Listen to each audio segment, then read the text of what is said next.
আসসালামু আলাইকুম গাইজ, আমি ফয়সাল। পিজিনেস চ্যানেলে আপনাদের সবাইকে স্বাগতম। আজকের ভিডিওতে আমি আসলে আমাদের একটা স্যাড নিউজের ব্যাপারে বলবো আর কি। স্যাড নিউজ বলতে স্যাড স্টোরি আর কি। আমাদের যে আগে পাখিটা ছিল ককাটেল, ওটার নাম ছিল পিকু। আসলে ওটা মারা যায় একটা কারণে, একটা স্যাড কারণে।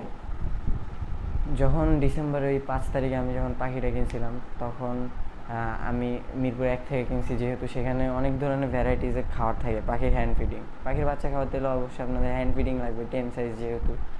আমি ওইখান থেকে সবচেয়ে ভালো যে খাবারটা ছিল ওইটা কিনছিলাম।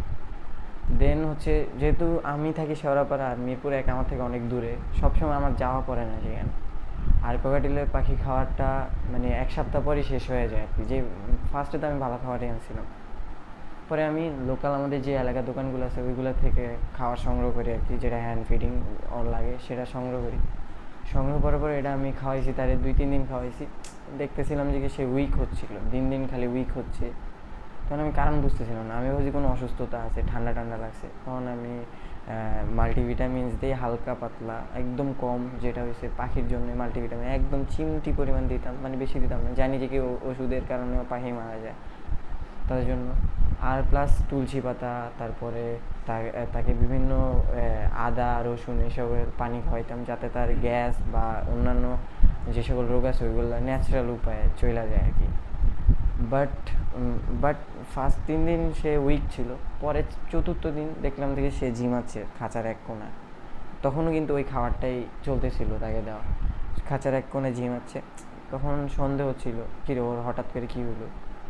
তাই আমি ফার্স্টে সবার আগে আমি পাখির দোকানে গেলাম, আশেপাশে যে সকল পাখি আছে, কারণ তারা পাইলা অভ্যাস আছে যে পাখি কোন ওষুধ কখন লাগে ওরা জানে। আমি দ্রুত গেলাম পাখিটাকে বাসায় রেখে। একটু পরে বাসায় এসে দেখি যে আমাদের পিকু আর নাই। ওষুধও নিয়ে এসেছিলাম তার জন্য, পিকু আর বাইচা থাকে আমি। দেন আর কি, এটাই হলো আমাদের স্যাড নিউজ। তো আপনারা সবসময় পাখি কিনলে বা পাখি হ্যান্ড ফিড করলে সবসময় খেয়াল রাখবেন যে সবচেয়ে ভালো খাবার যেটা আছে ওইটা পাখিকে দেওয়া।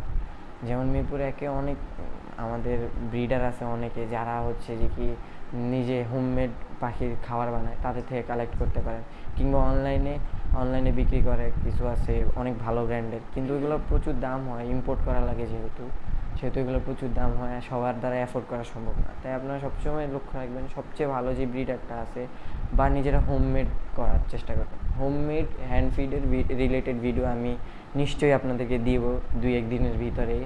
আপনারা তার জন্য বেশি বেশি চ্যানেলটাকে সাবস্ক্রাইব করেন, আর ভিডিওতে অবশ্যই লাইক দেবেন। আর পেজ থেকে দেখা থাকলে অবশ্যই ভিডিওতে like and comment and share অবশ্যই করবেন, আর পেজটাকে ফলো দিয়ে রাখবেন। আসসালামু আলাইকুম।